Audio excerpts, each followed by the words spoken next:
अस्सलाम वालेकुम। Exercise number है 9.3 volume of similar solids. Volume of similar solids solids कहते हैं ऐसी चीज़ें जिस तरह मतलब कमरा रमा है, रूम है, स्फेयर है, गोला टाइप, गोल चीज़, सिलेंडर टाइप, ऐसी चीज़ों को क्या बोलते हैं? सॉलिड्स बोलते हैं। ऐसी चीज़ों को क्या बोलते हैं? सॉलिड। वॉल्यूम ऑफ सिमिलर तो हमने पहले ही पढ़ा है कि शेप एक जैसी होती है, साइज जो होता है वो डिफरेंट होता है। साइज जो होता है, इसके एरिया के बारे में हम मतलब क्वेश्चन कर चुके हैं 9.2 में। 9.3 में अब आ गया वॉल्यूम। अगर सॉलिड है तो उसका क्या होगा? वॉल्यूम। तो वॉल्यूम के मतलब ये कुछ सवाल हैं। 9.3 शॉर्ट सिलेबस है, शॉर्ट स्किप हुआ सिलेबस। तो क्वेश्चन नंबर 1 है the radii of two sphere. Question number 1, radius of two sphere, गोल चीजें हैं, उनका रेडियस दिया हुआ है, वो किसके इक्वल है? मतलब R1:R2। R1:R2 is equal to 3:4। 3:4। हमने इनके वॉल्यूम के तरफ, वॉल्यूम है तो V1/V2 दूसरी साइड पे बराबर हो जाएगा R1/R2 और इसके ऊपर क्यूब चलेगा। इसके ऊपर पावर कितनी चलेगी? 3, क्योंकि ये वॉल्यूम है। तो ये इसका रिलेशन बन गया। अब जस्ट इनके अंदर वैल्यूज लिखनी है, V1 और V2 के दरमियान रेशियो निकालनी है। R1 किसके बराबर है? 3, R2 किसके बराबर है? 4 और इसकी पावर कितनी आ गई? 3। लो जी, इसकी सिर्फ कैलकुलेशन करनी है। V1/V2 मतलब 3 का क्यूब लेंगे 27 और 4 का क्यूब लेंगे 64। तो इसको हम V1:V2 इज इक्वल टू 27:64 लिख सकते हैं। ये जी आगे इसके वॉल्यूम के दरमियान रेशियो। बिल्कुल आसान से सवाल आते हैं, बिल्कुल आसान से सवाल आते हैं। क्वेश्चन नंबर 1 है। दूसरे सवाल में क्या कह रहा है? दूसरे सवाल में ये कह रहा है कि पहले में तो radii of two sphere are in ratio दी है और वॉल्यूम के दरमियान क्या निकालनी है? वॉल्यूम के दरमियान की रेशो बतानी है। दूसरे सवाल में two regular tetrahedron have volume in ratio. Tetrahedron मतलब ये ना वो तकोन नमा जो ना दूध के डब्बे आते थे, अब तो खैर नहीं होते, उनको कहते हैं। तो इनके दरमियान जो रेशो है ना, मतलब क्वेश्चन नंबर 2 में वो उसने हमें दी है V1 रेशो क्या? V2 बराबर किसके बराबर है? 8:27। 8:27। Question number 2, what is the ratio of their sides? What is the ratio of their sides? उसकी साइड्स के दरमियान जो है ना हमने रेशियो निकालनी है। साइड्स उसकी L1 L2 कह सकते हैं हम। तो V1/V2 बराबर L1/L2 और इसके ऊपर पावर कितनी होगी? 3। तो V1 है 8, V2 है 27, L1/L2 और इसकी पावर कितनी? 3। तो 8 को हम 2 का क्यूब लिख सकते हैं और 27 को हम 27 को 3 का क्यूब लिख सकते हैं। और दूसरी साइड पे L1/L2 और इसकी पावर कितनी आ गई? 3। इसकी पावर आ गई 3। आगे चलाएं, इन दोनों को सेम पावर में लिख सकते हैं। एक ही पावर है तो 2/3 की पावर कितनी? 3 और इस साइड पे L1/L2 और इसका क्या आ गया? क्यूब।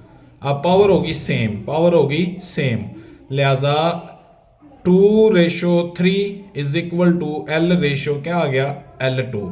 तो ये 2/3 है, इसको हम रेशियो की शक्ल में लिख सकते हैं। ये उसकी साइड्स के दरमियान क्या आ गई? रेशियो। उसकी साइड्स के दरमियान क्या आ गई? रेशियो। बिल्कुल आसान से सवाल आते हैं। अच्छा जी, इसी तरह नेक्स्ट क्वेश्चन में हम चलते हैं। अगले सवाल में, थर्ड क्वेश्चन में, टू राइट कोन्स लेनी है, लेकिन कौन सी राइट कौन लेनी? Question number 3, two right cones जो बेस के ऊपर अगर 90 का एंगल बन जाए ना, 90 का एंगल बन जाए, उसको क्या कहते हैं? उसको कहते हैं राइट कोन। उसको क्या कहते हैं? राइट कोन। इस तरह से कोन होती है, ये उसकी बेस आ गई, ये मतलब यहाँ पे अगर ये सिर्फ परपेंडिकुलर इसी तरह गिरे ये वाली चीज, तो यहाँ पे जो एंगल बनेगा 90 का होना चाहिए। इसको हम कहते हैं राइट कोन। इसको क्या कहते हैं? Right cone. द रेशियो क्या क्या सवाल है? Two right cone have volume in ratio. उसकी वॉल्यूम के दरमियान जो रेशो है वो है 64, मतलब V1 ratio V2 is equal to 16 ratio 125, 16 ratio 125। Question number 1 है, क्या निकालना है, देयर हाइट्स फाइंड करना है, what is the ratio of their Heights, उसकी हाइट्स के दरमियान कौन सी रेशो है, इसकी हाइट्स के दरमियान कौन सी रेशो है। तो हाइट्स h कह सकते हैं हम, इसको क्या कह सकते हैं, h तिरछी बुलंदी जो होती है, तो V1 over V2 is equal to H1 over H2 और इसकी पावर कितनी होगी 3, ये आ गया 16 के बट्टे में 125 और इधर H1 over H2, H1 over H2 इसकी पावर कितनी 3, तो 16 को हम क्या लिख सकते हैं, 16 को 16 नहीं है 64 है, क्या बोला 64, ये है 64 तीसरे सवाल में 64 है। तो 64 को 4 की पावर कितनी लिखी जा सकती है 3, और 125 को 5 की पावर 3, पीछे कर चुके हैं एक सवाल, H1 ओवर H2 और इसके ऊपर पावर कितनी आ गई 3, तो हम इसको सेम पावर में लिखेंगे, 4 ओवर 5 की पावर कितनी 3 और इस साइड पे H1 ओवर H2 का क्यूब, पावर होगी सेम, लिहाजा 4 over 5 is equal to H1 over H2, या इसको 4 ratio 5 is equal to H1 over, या रेशो में लिख दें H1 रेशो क्या हो गया H2, ये इसकी हाइट्स के दरमियान क्या आ गई रेशो, हाइट्स के दरमियान क्या आ गई रेशो। इसी तरह इसका सेकंड क्वेश्चन है, बी वाला जुज है, ये ए वाला जुज है और बी वाला जुज है कि इनकी बेसिस के एरिया के दरमियान जो है ना वो निकालनी, बेसिस एरिया के दरमियान क्या निकालनी है, अब बेस एरिया के दरमियान क्या निकालनी है, अब हमने बेस एरिया के दरमियान निकालना है क्या वाला रेशो निकालनी है, देयर बेस एरिया के दरमियान अगर हमने निकालनी है तो फिर कैसे निकालेंगे, फिर निकालेंगे हमें V1 और V2 तो गिवन है, V1 और V2 तो गिवन है, तो अब इसी को यूज करेंगे कैसे, V1 ओवर V2 बराबर किसके बराबर है बेस एरिया, तो मतलब अब इस साइड पे हम क्या लिख सकते हैं, चूंकि एरिया है इसलिए V1 की जगह पे A1 ओवर A2 यूज किया जाए और इस साइड पे H1 ओवर H2 और इसकी पावर अब 2 इस्तेमाल करनी है क्योंकि ये बेस एरिया। अब A1 और A2 निकालना है, इसकी रेशो निकालनी है, ये अभी हमने निकाला है 4 ओवर 5 और इसके ऊपर पावर कितनी होगी 2, तो A1 over A2 is equal to किसके बराबर आ गया, 4 का 16 आ गया, 5 का 25 आ गया, तो ये इसके दरमियान आ गई ratio A1 ratio A2 is equal to 16 ratio 25, 16 ratio 25, clear हो गया। इसी तरह क्वेश्चन नंबर है 4, अब भी यहाँ पे भी अब हमने यहाँ पे ना जो मतलब अननोन्स हैं वो उसकी कीमत निकालनी है, अननोन्स हैं उसकी कीमत निकालनी है, अननोन्स हैं उनकी कीमत निकालनी है। तो सबसे पहला क्वेश्चन नंबर 4 है, क्वेश्चन नंबर 4 पहला शक्ल है, पहली शक्ल ये इस तरह की मतलब शक्ल बनी हुई है, ये वाली शक्ल, इसमें V1 जो है ना वो हमने फाइंड करना है, V1 क्या करना है फाइंड, और इस साइड को हम क्या बोल सकते हैं, साइड को हम बोल सकते हैं H1, साइड को क्या बोल सकते हैं H1, साइड है ना, हाइट कह सकते हैं H1, ये हमें पता है 12 के बराबर है, ये किसके बराबर है 12 के। इसी तरह एक इससे सिमिलर बनी हुई है शक्ल लेकिन वो साइज में थोड़ी सी मुख्तलिफ है, बड़ी है, उसमें V2 हमें गिवन है, वो किसके बराबर है, वो बराबर है 1536 सेंटीमीटर क्यूब, और H2 भी गिवन है, वो किसके बराबर है, वो है 16 सेंटीमीटर। अब हम इसको सॉल्व करते हैं, किस तरह से सॉल्व करना है, सेम वही प्रोसीजर है कि V1 over V2 is equal to H1 over H2 और इसकी पावर कितनी 3, तो V1 हमने फाइंड करना है, V2 हमें मालूम है 1536, दूसरी साइड पे 12 के बटे में आ गया 16 और इसकी पावर कितनी लेनी है 3, 12/13 और इसकी पावर कितनी लेनी है 3। अब इसकी सिंप्लीफिकेशन करते हैं, V1 over 1536 is equal to, ये थोड़ा सा पहले कैंसिल कर दें, 3 ओवर 4 बन गया और इसका क्यूब आ गया, तो अब हम क्यूब भी खोलते हैं, 1536 वैसे का वैसे 3 27 बन गया, बटे में बन गया 64, V1 इज इक्वल टू, ये डिवाइड हो रही है उधर जाके मल्टीप्लाई कर दें, 64 इंटू 1536। यहाँ पे कैलकुलेटर का इस्तेमाल करें, कैलकुलेटर का इस्तेमाल करें। 27 को हमने मल्टीप्लाई करना है 27 इंटू 1536, ये आंसर आ गया। इसको डिवाइड कर देना है 64 पे, इसको डिवाइड कर देना है 64 पे। 64 के ऊपर जब डिवाइड करेंगे ये आ गया, मतलब V1 is equal to 648 centimetre cube. ये आ गई अननोन वैल्यू। क्या आ गई? Unknown value. सेम हो गया। इसी तरह क्वेश्चन इसका अगला जो है, अब ये सिलेंडर नुमा चीज है, सिलेंडर नुमा चीज है। उसी तरह V1 ये फाइंड करना है, H1 मालूम है, V2 भी मालूम है और H2 भी मालूम है। चार चीजें होती हैं, तीन चीजें गिवन है। तीनों को सबसे पहले लिख लें, तीनों को सबसे पहले लिख लें, तीनों को सबसे पहले लिख लें कि इसमें हमें क्वेश्चन नंबर इसकी सेकंड शेप है, दूसरी शक्ल, क्वेश्चन नंबर 4 और इसकी शेप नंबर है 2। एक ये इस तरह का, मतलब कोई सिलेंडर नुमा चीज बनी हुई है इस तरह से। हाँ जी, इसका हमने V1 फाइंड करना है, V1 फाइंड करना है और H1 हमें गिवन है 2.5 सेंटीमीटर। इसी तरह एक थोड़ी सी बड़ी बनी हुई है, थोड़ी सी बड़ी सिलेंडर बनी हुई है, इसमें V2 हमें गिवन है, V2 is equal to 171.5 centimetre cube और H2 भी गिवन है। वो किसके बराबर है? वो बराबर है 8.75 सेंटीमीटर क्यूब। तो सेम वही फार्मूला लगाएंगे, V1 over V2 is equal to H1 over H2 और इसकी पावर कितनी? 3। तो V1 हमने फाइंड करना है, V2 हमें पता है किसके बराबर है, 171.5 सेंटीमीटर क्यूब और H1 2.5 और H3 किसके बराबर है, 8.75 और इसकी ऊपर पावर कितनी? 3। लो जी, V1 निकालना है, इसकी साथ सबसे पहले कैलकुलेशन करें। 2.5 को सबसे पहले 8.75 पे डिवाइड कर दें, 2.5 डिवाइडेड बाय 8.75, ये आंसर आ गया ये। और इसकी पावर कितनी ले लेनी है? इसकी पावर ले लेनी है 3, इसकी पावर लेनी है 3। तो ये आ गया अपने पास, इसका टोटल आंसर आ गया 0.0233। V1 ओवर 171.5, हमें सिर्फ V1 चाहिए, तो इधर आके इसको क्या करें? मल्टीप्लाई कर दें, इसको कर दें मल्टीप्लाई, डिवाइड हो रहा है तो क्या हो जाएगा? मल्टीप्लाई, इनटू कर दें 171.5, तो ये आ गया अपने पास approximately 4 centimetre cube, 4 centimetre cube. लो जी, हो गया क्वेश्चन। इसी तरह इसका नेक्स्ट पार्ट है, अगली शक्ल में क्या है? अगली शक्ल में हमें ये दिया हुआ है, तीसरी शक्ल में क्या दिया हुआ है कि अब ये जिस तरह मुकाबलनुमा चीज बनी हुई है, A1 भी दिया हुआ है और V1 हमें फाइंड करना है। इसी तरह A2 हमें गिवन है और V1 हमने क्या करना है? फाइंड करना है। V1 हमने क्या करना है? फाइंड करना है। V1 हमने क्या करना है? फाइंड करना है। तो सबसे पहले जो गिवन डाटा है वो लिख लें, सबसे पहले गिवन डाटा लिख दें। हाँ जी, क्वेश्चन नंबर कौन सा है? क्वेश्चन नंबर 4 का थर्ड पार्ट, तीसरी शक्ल।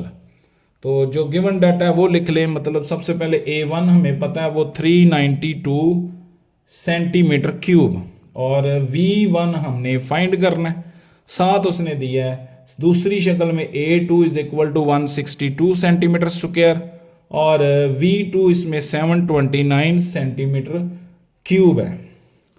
तो सबसे पहले तो रिलेशन लगाए ना जी, क्योंकि ये एरिया है, एरिया A फॉर एरिया ही होता है, तो यूज करें रेशियो का, मतलब जो एरिया का फार्मूला होता है 9.2 के लिए A1 over A2 is equal to L1 over L2 और इसके ऊपर आएगा स्क्वायर, क्यूब नहीं इस्तेमाल करना, स्क्वायर आएगा।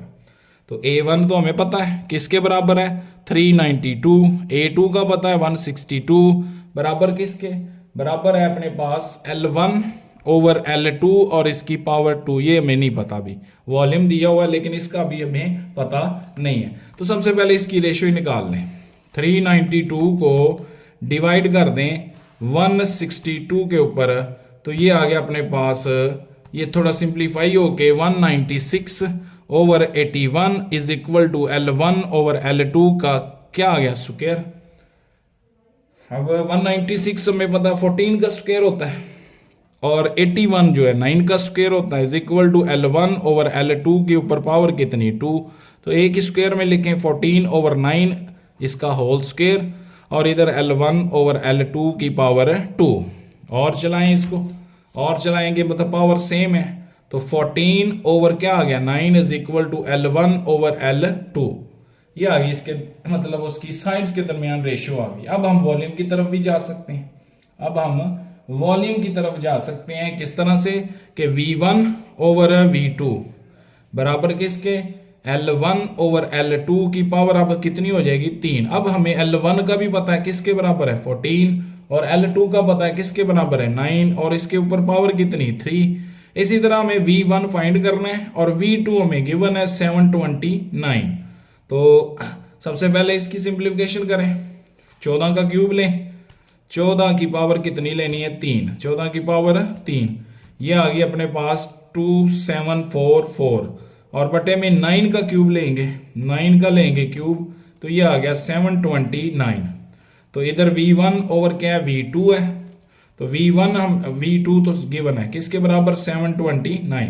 V1 फाइंड करना है, ये इधर डिवाइड हो रहा है, इधर जाके क्या हो जाएगा मल्टीप्लाई, उधर जाके मल्टीप्लाई होगा तो 729 729 से क्या हो जाएगा कैंसिल, पीछे क्या रह गया V1 is equal to 2744 centimetre cube.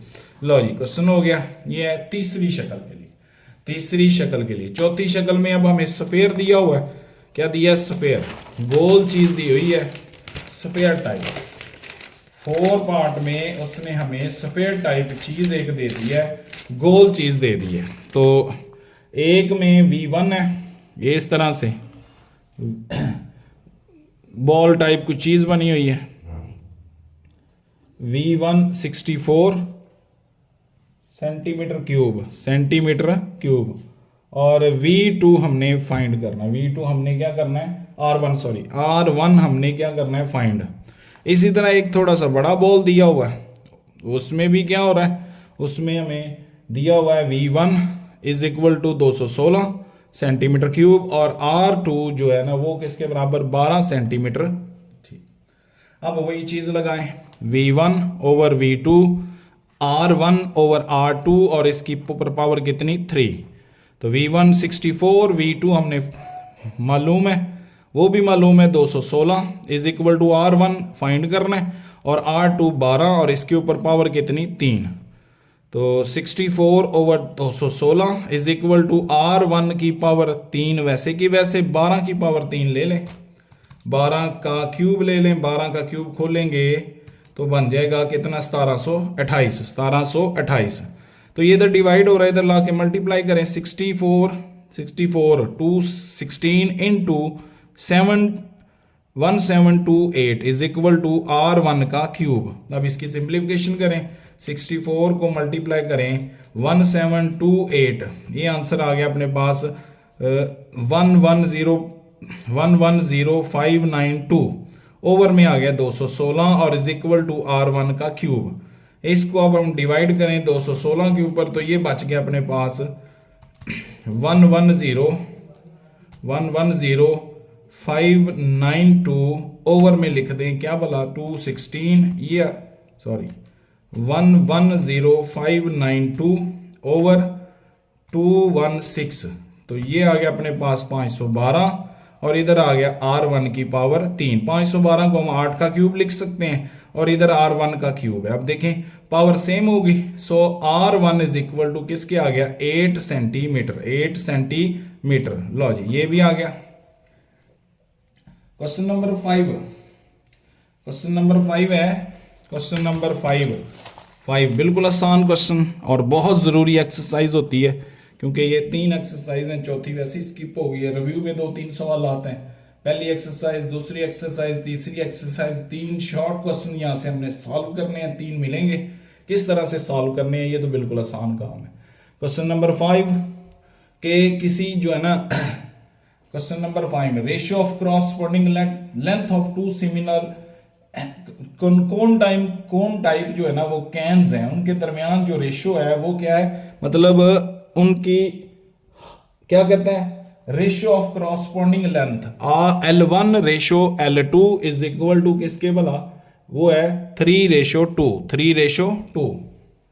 तो सबसे पहले हमने निकालना है द लार्जर कैन जो है ना हैव सरफेस एरिया, जो बड़ा कैन है उसका सरफेस एरिया जो है ना, सरफेस एरिया वो किसके बराबर है, वो हमें पता है कि A1 जो है ना, A1 लार्जर कैन, तो A1 is equal to 96 metre cube और A2 हमने क्या करना है फाइंड। तो फार्मूला लगाएं वैसे ही फार्मूले का यूज करें। क्या हो जाएगा, A1 over A2 is equal to L1 over L2 और इस चूंकि एरिया है तो इसके ऊपर क्या आएगा स्क्वायर, इसके ऊपर क्या आएगा स्क्वायर, इसके ऊपर यूज किया जाएगा स्क्वायर। तो A1 हमें पता है 96 ओवर A2 हम फाइंड करने जा रहे हैं, L1 3 ओवर 2 और इसके ऊपर क्या आ गया स्क्वायर। तो 96 over A2 is equal to ये हो गया 9 ओवर 4, क्रॉस मल्टीप्लाई कर दें, A9 चला जाएगा A2 के साथ और 96 इंटू 4 हमें सिर्फ A2 निकालना है, 96 इंटू 4 बटे में क्या आ गया 9, ये मल्टीप्लाई हो रहा है, इधर आके क्या कर देंगे डिवाइड। अब कैलकुलेटर पकड़ लें, 96 इंटू 4 और ये आंसर आया, इसको तकसीम करें 9 के ऊपर, तो ये आ गया अपने पास तकसीम 9। दोबारा देख लें, 96 इंटू क्या बोला 4, ये आंसर आया, तकसीम करें 9 के ऊपर, तो ये आ गया अपने पास 42.66, इसको 67 कर देंगे। A2 is equal to 42.67 metre cube, ये आ गया जी इसकी जो एरिया के दरमियान लार्जर। अब वो कहता है the smaller can have volume, जो स्मॉलर कैन है उसका वॉल्यूम स्मॉलर जो है ना उसको हमने क्या कहा हुआ है V2 कहना है, क्योंकि पहले में लार्जर को क्या कहा है A1। अब यहाँ पे स्मॉलर को क्या कह देना है, स्मॉलर जो छोटा है उसको क्या कह देना है V2 कह देना है। मतलब पीछे की तरह L1 रेशो L2 तो दिया हुआ है 3:2, इसी तरह V1 जो है वो हमने क्या करना है, वो हमें मालूम करना है, और V2 हमें स्मॉलर का दिया है 240 मीटर क्यूब। तो वही फार्मूला यूज करें, V1 over V2 is equal to L1 over L2 की पावर कितनी 3। तो V1 हमने फाइंड करना है, V2 240 है और ये आ गया किसके बराबर 3/2 की पावर 3। तो यहाँ पे बिल्कुल आसान सा हो गया, V1 इज इक्वल टू 327 बटे में आ गया 8 और ये उधर जाके मल्टीप्लाई हो गया, डिवाइड हो रहा है तो क्या हो गया multiply. V1 is equal to, इसकी कैलकुलेशन करें, 27 को मल्टीप्लाई करें 240 के साथ और जो आंसर आए उसको डिवाइड कर दें 8 के ऊपर, ये आ गया 810 मीटर क्यूब, 810 मीटर का क्यूब, मीटर क्या कर देंगे क्यूब कर देंगे। लो ये आ गया अपने पास क्वेश्चन नंबर कौन सा 5। लास्ट क्वेश्चन है, लास्ट वाला जुज है, सवाल है आखिरी वाला, यहाँ पे भी 2 पार्ट पूछे गए हैं। अब वो कहता है, क्या कह रहा है कि the ratio of height of दो सिमिलर सिलेंडर टाइप जो है ना वो वाटर टैंक है। हाइट मतलब H1 या L1 कह सकते हैं, L1 ratio L2 is equal to 5:3, ये तो गिवन है, ये गिवन है।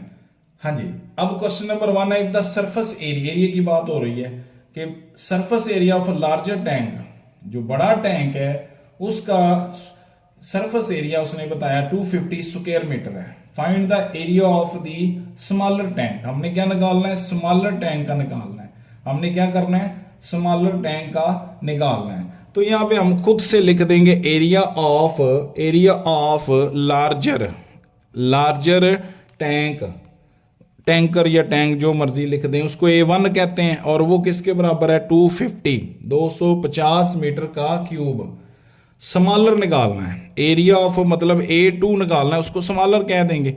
ये चीज मालूम करनी है, ये चीज क्या करनी है मालूम करनी है। तो उसी तरह फार्मूला लगाएं, A1 over A2 is equal to किसके L1 ओवर L2 और इसकी पावर कितनी 2। अब A1 हमें मालूम है 250 मीटर क्यूब सेंटीमीटर क्यूब और A2 हम फाइंड करेंगे स्मॉलर का, ये हमें पता है 5/3 की पावर कितनी 2। तो 250 बटे में A2, ये एक क्या हो गया 25 बटे में क्या आ गया 9। तो क्रॉस मल्टीप्लाई कर दें, ये 250 इंटू क्या हो जाएगा 9 और 25 चला जाएगा A2 के साथ।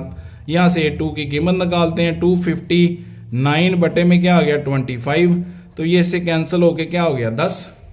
10 ही हो जाएगा, मतलब 25 1 25 0 वैसे की वैसे। तो ये आ गया अपने पास किसके बराबर, ये आ गया अपने पास 10 को 9 से ज़रब देंगे 90 metre square. A2 is equal to किसके आ गया 90 मीटर का स्क्वायर। सेकंड पार्ट में अब हमने क्या करना है, उसी तरह if the volume of smaller tank, अब हमें स्मॉलर टैंक जो है ना, स्मॉलर टैंक मतलब V2 का पता है, V2 का पता है, स्मॉलर टैंक का जो है वॉल्यूम वो पता है 270 मीटर क्यूब दिया हुआ है। हमने क्या निकालना है, हमने V1 निकालना है, हमने क्या निकालना है V1। Find the volume of larger tank, larger tank को क्या बोलना है V1। खुद से ही, मतलब शक्ल तो नहीं बनी हुई लेकिन खुद सपोज कर लें, जिस तरह पहले में एरिया वाले के साथ किया इसी तरह। तो अब क्या बन जाएगा formula, V1 over V2 is equal to L1 over L2, और इसके ऊपर पावर कितनी 3। तो V1 तो हमें फाइंड करना है, V2 हमें 270 का पता है, L1 किसके बराबर है 5 ओवर 3 और इसकी पावर कितनी 3। तो यहां से हम V1 की कीमत निकालते हैं, 5 125 हो गया, बटे में हो गया 27, और ये 270 उधर जाके multiply. V1 is equal to, इसकी कैलकुलेशन कर लें, इसकी कैलकुलेशन कर लें, 125 ज़रब 270, और ये आंसर आया, इसको तकसीम करें 27 के ऊपर, तो ये आ गया अपने पास 1250 मीटर क्यूब, सेंटीमीटर क्यूब लिख दें, या जो भी इस्तेमाल हुआ यूनिट उसको लिख देना है। ये जी होगी एक्सरसाइज नंबर 9.3। बिल्कुल आसान सी एक्सरसाइज है, एक दफ़ा करेंगे कभी भी नहीं भूलेगी, सिर्फ फार्मूले का, एक फार्मूले का इस्तेमाल है। और रिव्यू मतलब अब सिर्फ रह गई इसकी रिव्यू एक्सरसाइज 5.4 हमने वैसे ही नहीं करनी, स्किप हो गई है, तो इसको लाजमी कीजिए।